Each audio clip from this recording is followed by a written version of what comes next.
Hey everyone, so today we discuss if you want to be a fluent speaker, so what should we do? If you want to enhance your English, so what should we do? So first of all, everyone recommended you watch English movies with English subtitles, you listen with podcasts and news in English, and you read English newspapers. So many things, everyone have their own opinions, so I don't think so. So first of all, if because when you start to speak English, when you read these words, sentences, if you don't understand their meaning, so what is the benefits of the watching movie, listening music and reading newspaper? So first of all, you have to need understood their meaning. So that's why, and our mother tongue is Hindi. So if you want to enhance your English, if you want to learn lots of words, their meanings, structures, sentence structures, so first of all you should learn English with Hindi. तो आपको कुछ भी अगर English सीखना है तो हिंदी से ही सीखना है, हिंदी में से ही स्टार्ट करना है.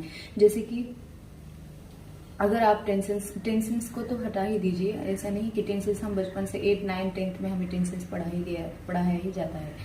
लेकिन अगर कोई भी आप किसी का भी वीडियो देख रहे हो, इंग्लिश में चल रहा है, इंग्लिश में सब बातें हो रही है, तो उनका अगर उन सेंटेंस का, उन वर्ड्स का मीनिंग ही आपको पता नहीं है तो सीखने की क्या मतलब समझ में ही नहीं आएगा, तो क्या फायदा है ऐसा उस वीडियोस को देखने का, ये करने का. तो सबसे पहले है, जब भी आप इंग्लिश सीखने की कोशिश करें तो हिंदी और इंग्लिश को मिक्स कर सीखें.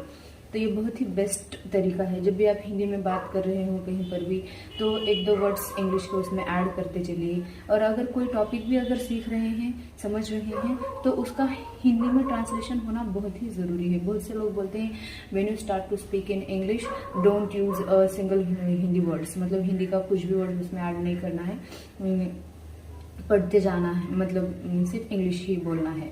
हाँ, अच्छी बात है. If you go anywhere to give speech, या किसी प्रोफेशन में आप प्रोफेशनल लोगों से बात कर रहे हो, कहीं इंटरव्यू में गए हो या ऐसी चीज़ है तो, लेकिन आप सीख रहे हो उस लैंग्वेज को. If you learn this language, so first of all understood this word, sentences, this language, and then you go ahead.